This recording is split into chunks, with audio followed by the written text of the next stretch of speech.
사도 바울이 히브리서에서 밝히잖아요. 뭘 밝히느냐? 하나님이 기뻐하시는 하나님의 아들의 참된 모습을 내가 따라가야 된다. 본으로 오셨다.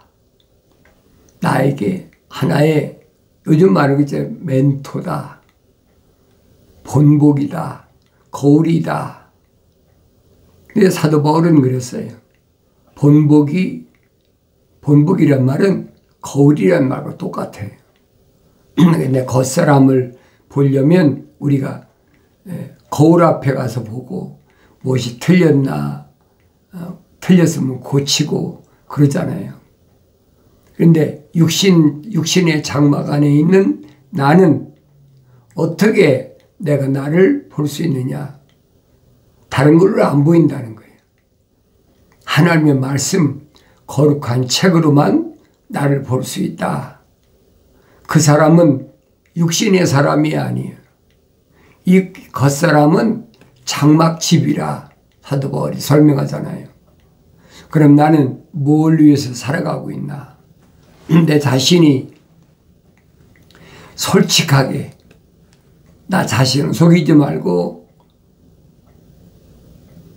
하나님 말씀 앞에 나를 비춰봐야지. 그럼 알게 되잖아요. 그런데 사도 바울은 뭐라고 설명하냐? 그 첫 번째 언약이 흠이 없었더라면 두 번째 것이 요구될 여지가 없었으리라 그랬어요. 첫 번째 언약이 뭘까? 왜 첫 번째 언약이 흠이 없었더라면 가정을 했을까? 첫사람 아담에게 하나님께서 뭘 약속하셨나? 선과 악의 지식의 나무에서나 먹지 말라. 먹는 날에는 반드시 죽으리라. 첫 번째 언약이란 말이에요. 약속이잖아요. 그런데 이 언약에 흠이 있다. 흠이 없었더라면이라고 가정을 하잖아요. 그 흠이 도대체 뭔가? 흠이란 첫사람 아담이 완성된 사람이 아니란 얘기. 그런 모습을 사도 바울은 뭐라고 설명합니까? 만삭되지 못한 자와 같은 나다. 그게 흠이잖아요. 어머니 태에서 완성돼야 되는데 10달이 차서 완성돼야 나와야 정상화가 되는데 사도 바울은 하나님의 형상만 닮은 자기 모습을 뭐라고 그러냐? 만삭되지 못한 자와 같은 나였다. 그렇게 표현하잖아요. 그러니까 첫사람 아담이 혼적인 사람이라면 완성된 사람이 아니란 말이에요. 미완성됐다는 얘기예요. 그래서 그 사람을 가리켜서 뭐라고 그러냐? 흠이 없었더라면 이라고 얘기했잖아요. 뭐 첫 번째 완성됐으면 필요가 없지요. 그런데 하나님 말씀을 교묘하게 바꿔놓는 사람은 그렇잖아요. 하나님께서 흙으로 사람을 빚으시고 그 콧구멍에다가 하나님의 거룩한 생명을 후 불어넣으시니까 생명이 됐다. 생명이 됐으면 완성된 사람이 그 거짓말이잖아요. 그래 내가 성령 받고 성경을 읽지 않으면 속는 거예요, 여러분. 사도 바울이 왜 첫 번째 언약이 흠이 없었더라면 얘기합니까? 그럼 두 번째 것이 요구될 여지가 없었죠. 첫 번째 하나님의 형상은 닮고 두 번째 하나님 모습을 닮는 것이 필요 없이 한 번에 그냥 생명이 되어버렸다. 그럼 두 번째가 필요 없잖아요. 그런데 사도 바울은 분명히 첫 번째는 혼적인 사람이면 두 번째는 영적인 사람으로 완성돼야 된다. 지금 그걸 설명해 주고 있는 거예요. 그래서 내가 성령 받기 전에는 아무리 읽어도 이게 무슨 말씀인가. 그들에게서 허물을 발견하고 그가 말씀하시길 보라. 그날들이 오리라. 주가 말하노라. 내가 이스라엘 집과 유다 집과 더불어 새 언약을 맺으리라. 새 언약. 그 약속이 뭐예요? 그것은 내가 그들이 조상의 손을 잡아 이집트 땅에서 인도하여 내던 날에 그들과 세운 언약과 같지 아니하니 이는 그들이 내 언약 속에 머물러 있지 아니하므로 내가 그들을 돌아보지 아니하였음이라. 주가 말하노라. 그날들 이후에 내가 이스라엘 집과 세울 새 언약이 이것이라. 주가 말하되 내가 내 율법들을 그들의 생각에 두고 그들의 마음에 그것들을 기록하리라. 나는 그들에게 하나님 되고 그들은 내게 백성이 되리라. 율법들을 어디 마음에 둔다. 마음속에. 겉사람에게 새기는 게 아니잖아요. 겉사람이 새기면 이 흙에다 새겨야 될 거 아닙니까? 겉사람이 아니잖아요. 이 육신의 장막집 안에 있는 돌, 거기다가 새긴다는 얘기예요. 그들이 자기 이웃이나 형제에게 일일이 가르쳐 주를 알라고 하지 아니하리니 이는 그들이 가장 작은 자로부터 가장 큰 자 이르기까지 다 나를 알게 될 것이기 때문이다. 자기 이웃이나 형제들에게 일일이 가르쳐주고 알라고 하지 않아도 된다는 얘기예요. 왜? 돌에 새겼으니까. 돌에 새겼는데 지워지겠습니까? 안 지워지죠. 그래서 이런 부분을 사도 바울이 설명한 게 없냐. 생명의 성령의 법이다. 이게 놀라운 표현 아닙니까? 하나님 거룩하신 생명의 호흡이 들어간 사람은 이 말입니다. 그런 사람은 성령 받아서 완성된다는 거예요. 어디에서? 예수 안에서. 그러면 세상에 죄와 사망의 법에서 완전히 해방된다는 거예요. 자유로워진다는 얘기예요. 하나님의 아들이 선포하신 말씀이 진리를 알지니 진리가 너희를 자유케 하리라. 자유에. 예수 안에서 언제든지 자유로움을 가지고 세상과 항상 타협하지 않고 세상과 대치되어 있는 거죠. 그게 완성돼야 돼. 이 육체가 땅속에 들어가기 전에 육신 안에 있는 내가 완성돼야 된다. 그래서 내가 세상에 살아있는 동안이 그게 중요한 거예요. 내가 그들의 불의에 대하여 자비를 베풀며 그들의 죄가들을 불법대로 다시는 기억하지 아니하리라는 것이라 하셨느니라. 누구예요? 생명체에 기록된 사람들이에요. 하나님의 아들이 물과 피를 다 쏟으셔서 죄를 깨끗이 하셨는데 얼마나 정결하게 됐어요. 깨끗하게 됐죠. 그러니까 사도들이 한결같이 점과 흠이 없다. 점도 없고 흠도 없다. 그래 요한계시록 가면 흰돌이다. 그래서 흰돌이다. 흰돌이란 말을 한문으로 백석이다. 그 흰돌이에다가 그 사람 이름을 써준다는 거예요. 아무나 되는 게 아니잖아요. 그가 말씀하시기를 새 언약이라고 하셨으니 그가 먼저 것은 옛 것이 되게 하신 것이라. 이제 날 가지고 오래된 것은 사라져 가느니라. 성령 받으면 옛 것은 이제 없어지죠. 혼적인 사람이었을 때 얼마나 잘못되고 그릇되고 그런 것들은 다시는 기억하지 않으신다는 거예요. 만삭되지 못한 자와 같은 나였을 때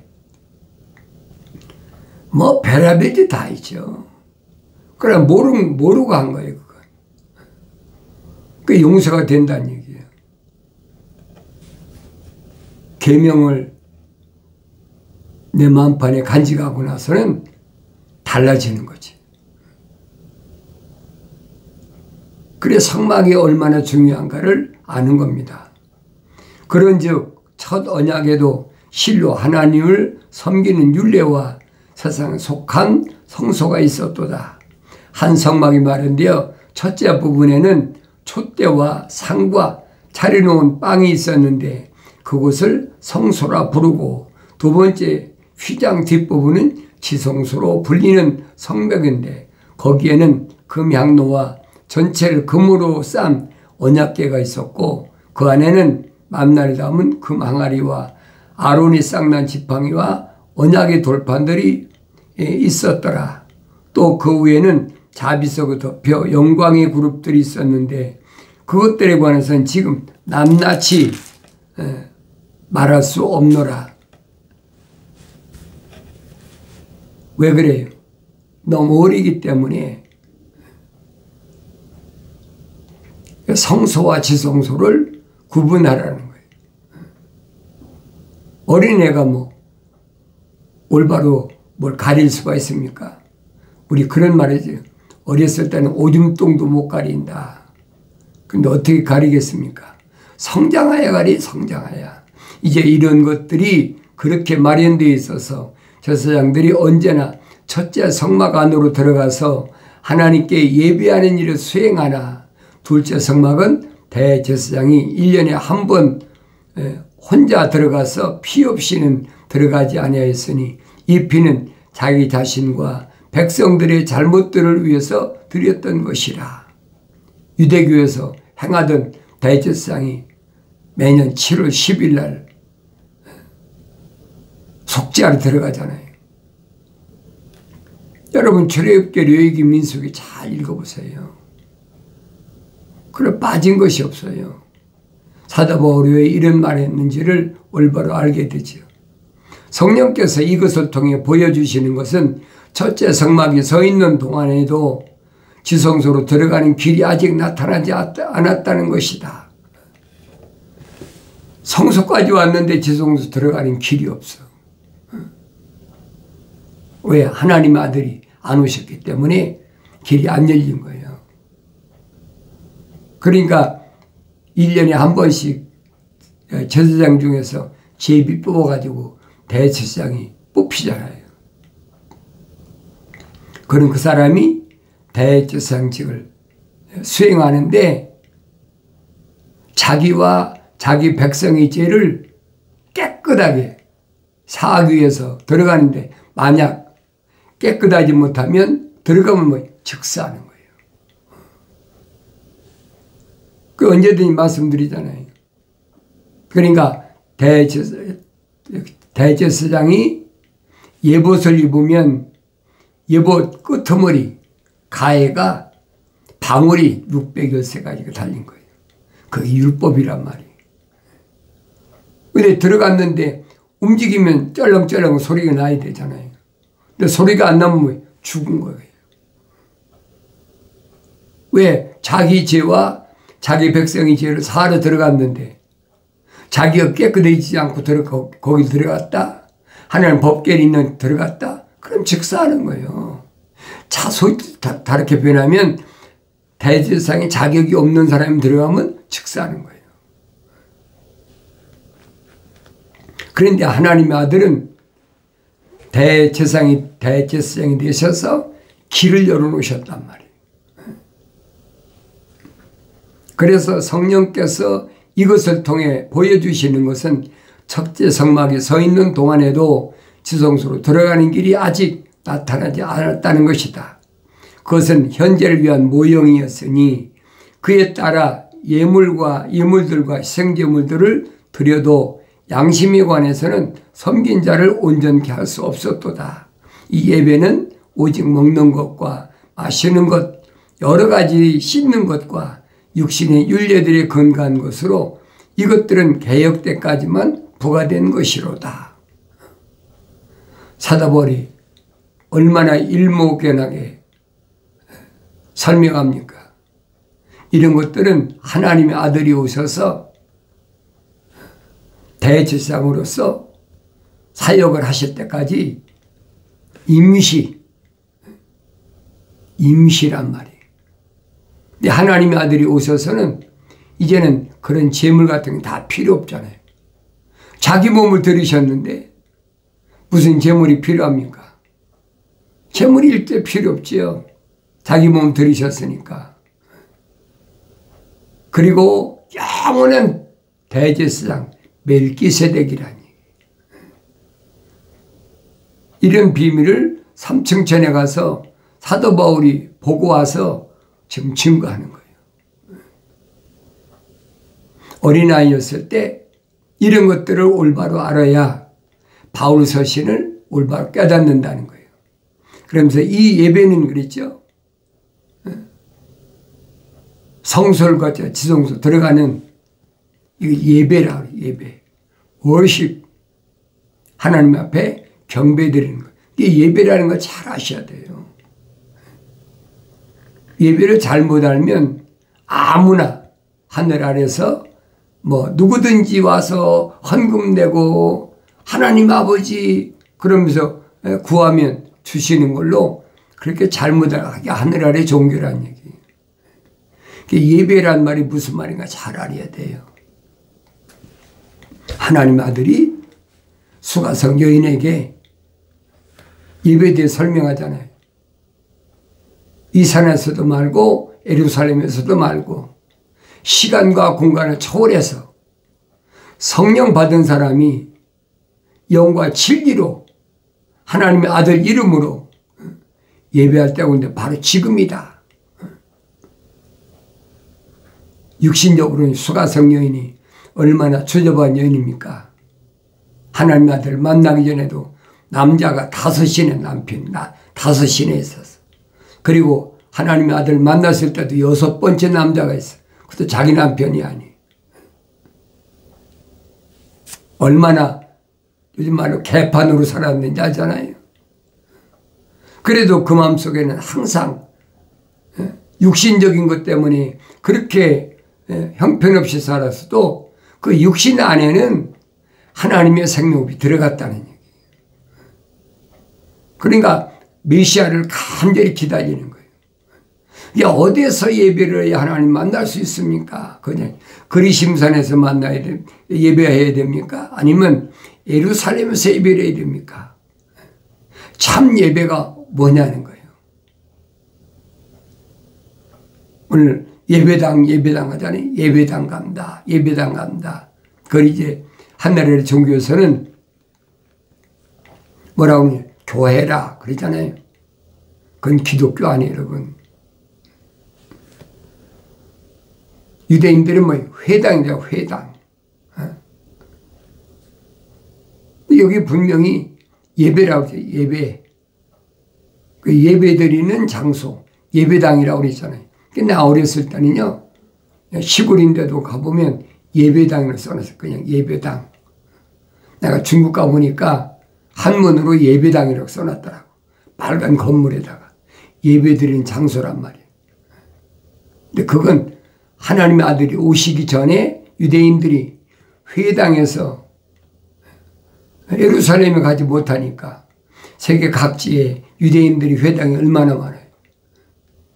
그러니까 에베소에 있는 그 유대인이 회당에서 사도 바울이 3년 동안을 하나님 말씀을 거기서 증거했잖아요.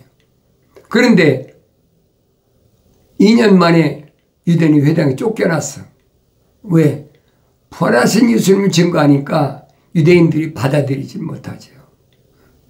그러니까 쫓겨날 때 같이 나왔던 몇몇 그 부르심을 받은 교회들과 사도 바울이 1년 동안을 글방에서 두란노로 서원이라고 하죠. 글방이란 말이에요. 그러니까 2000년 전에도 아시아에 보면 그 글방이 있었어요.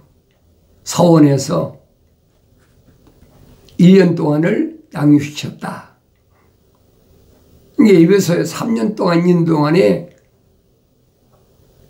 사도 바울한테 선택받은 사람 몇 사람 안 돼요. 오늘날은 하늘 아래 종교는 어떡합니까? 와, 몇천 명 모인다, 몇만 명 모인다, 몇십만 명 모인다, 뭐 몇백만 명 모인다 그랬잖아요. 그건 기독교 아니에요.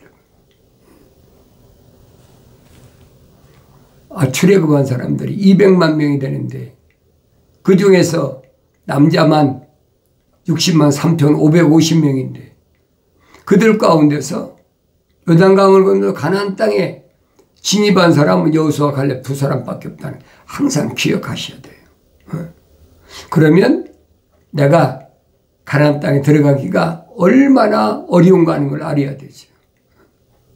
그런데 하늘 아래 종교는 아주 쉽게 우리한테 와서 뭐 침례받고 헌금하고 11조 드리고 안식을 지키고 주일 지키고 뭐하고 하면 하나님이 데려가신다. 그러니까 죽음을 소천했다. 천국 가셨다. 벨소리 다 하잖아요. 그 기독교 아니에요, 여러분. 성경이 뭘 말씀하고 있나를 내가 알라는 거예요. 그래서 내가 알려면 내가 성경을 읽어야 되고 내가 성경을 읽어도 성령 받고 읽어야 올바로 깨닫는다. 그전엔 깨달을 수가 없는 거예요. 이 예배는 오직 먹는 것과 마시는 것, 여러 가지 씹는 것과 육신의 윤리들에 근거한 것으로 이것들은 개혁 때까지만 부과된 것이로다. 근데 오늘날은 어때요? 예배 드렸다, 예배 마쳤다 그러면 꼭 먹어야 되잖아요. 그 기독교 아니란 말이에요. 얼마나 정확해요? 친교한다, 사교한다. 그래가지고 예배 마치면 하는 의식이죠. 기독교는 그런 거 없어요, 여러분. 기독교의 특징이 뭐냐? 하늘의 종교는 뭐라고 합니까? 예배 드릴 때 보면 대표기도 한다고 그러잖아요. 근데 사도들은 사도행전에서 뭐랍니까? 하나님의 아들이 날 위해 십자가 못 박혀 죽으셨기 때문에 이제는 하나님 앞에 직구하라는 거예요. 대표기도 있는 건 여러분 기독교 아니에요. 올바로 잘 아셔야 돼요. 나의 중보자는 오직 하나님의 아들 예수 그리스도 한 분밖에 없어요. 근데 그분이 중보하셨는데 무슨 세상에 하늘 아래에 또 중보자가 필요합니까? 그건 거짓 이론이란 말이에요. 그러나 그리스도께서는 다가올 선한 것들의 대수장으로 오셔서 손으로 짓지 아니한 곧 이러한 건물이 아닌 더 크고 온전한 성막을 통하여 염소와 송아지의 피로 아니하고 오직 자신의 피로 한 번 성소에 들어가셔서 우리를 위하여 영원한 구원을 이루셨느니라. 얼마나 정확해요. 구분하란 말이에요. 뭐가 기독교인가. 기독교 복음 전도자 훈련원이라는 유튜브 방송 페이스북 콘텐츠는 그냥 만들어진 게 아니에요, 여러분. 내가 만들고 싶어서 기독교 복음 전도자 훈련원이라는 타이틀을 걸은 게 아니에요, 여러분. 여러분들이 이 유튜브 방송 페이스북 콘텐츠에 오지 않았으면 여러분이 압니까? 예배다 그러면 야 우리 모이자. 뭐 이런 집에서 모이자. 어서 모이자. 그러면서 뭐 예배당에서 모이자. 점점점 커져가지고 그 기독교 아니란 말이에요. 모이길 힘쓰란 말은 무슨 말이냐면 생명책의 그 이름 기록된 사람들이 서로 모이기를 힘쓰라는 얘기죠. 왜? 세상이 그만큼 어려우니까. 세상이 그만큼 악하니까. 하나님의 말씀대로 살려면 세상에서 헐벗고 굶주리니까 헐벗고 굶주린 형제자매들에게 사랑의 손길을 베풀고 그러니까 모이기를 힘쓰라는 거예요. 그런데 하늘 아래 종교는 어떻게 해요? 정기적으로 모여야 된다. 사도 바울이 설명하잖아요. 아직도 날과 달과 해와 절기를 지키느냐? 그건 유대교란 말이에요.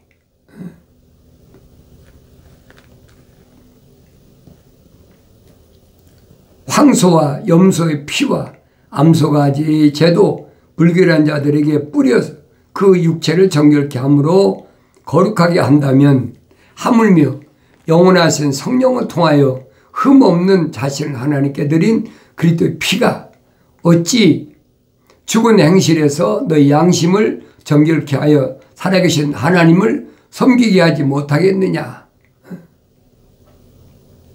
예수의 피와 깨끗하게 씻어진 십자가 보혈이 아니면 내가 깨끗해질 수가 없다는 거예요.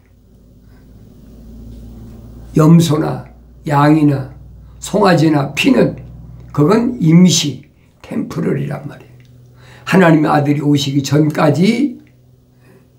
그러나 하나님의 아들이 자기가 직접 오셔서 물과 피를 다 쏟으셨잖아요. 그 피는 어디서 시작됐습니까? 첫사람 아담이 갈비뼈를 뽑아가지고 하나님께서 이불을 만드셨잖아요. 그래서 과학자들이 뭐라고 그래요? 피는 뼈에서 생성된다 그러잖아요.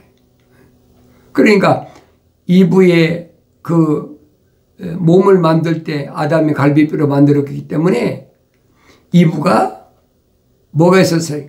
피가 있었단 말이에요. 그러니까 이브한테 뭐라고 하나님께서 저주하실 때 그랬어요. 내가 임신의 고통이 있다. 임신의 고통. 임신의 고통이 있단 말은 무슨 말입니까? 맨스를 한다는 얘기죠. 우리말로 뭐 경도가 있다. 영어로 맨스가 있다 그러잖아요. 임신의 고통이 있다. 해산의 고통만 있는 게 아니에요. 성경에 빠진 것이 없어요, 여러분.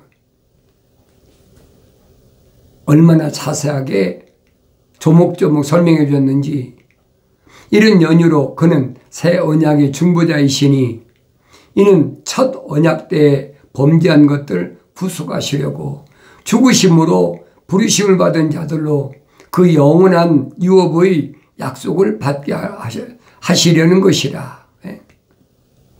부르심을 받은 자들로, 그렇죠? 에클레시아. 부르심을 받았단 말이에요. 그게 교회란 얘기. 부르심을 받은 자들 가운데서 하나님만을 선택하셨다. 부르심을 받은 자들 가운데 선택한 사람들이, 택함받은 사람들이 그게 주님께로부터 제사함 받기 위한 영생의 생명이 들어간 사람이란 말이에요. 아무나 선택하십니까? 부르실 때는 뭘 부르세요? 기적을 행해서 부르시잖아요. 내가 여러분들에게 그렇게 비유로 말씀드렸잖아요. 낚시하러 갈 때, 낚시할 때 뭘 뿌리냐? 이값이라 떡밥 뿌리잖아요. 몰려들게. 그리고 낚시 드리는 거 아닙니까? 그러니까 하나님의 아들이 오셔서 기적을 행하신 건 하나의 낚시자라고 하기 전에 떡밥 뿌리는 건 똑같아요. 그런데 하나님의 아들이 낚시는 무슨 낚시? 영생의 낚싯바늘이. 사도들이 뭐래요? 너희도 갈려느냐? 영생의 말씀이 계시는데 우리가 어디로 가겠습니까? 안 간다는 거죠. 영생의 낚시줄을 물었다는 거예요. 낚시바늘 물었어요. 그러니까 베드로에게 너를 사람을 낚는 어부가 되게 하겠다. 약속하신 이런 말씀을 내가 올바로 깨달으려면 성령 받고 하나님의 음성을 듣고 깨닫는 그런 사람이야 하나님 말씀 읽을 때마다 하나님의 음성을 듣게 되는 줄로 믿습니다.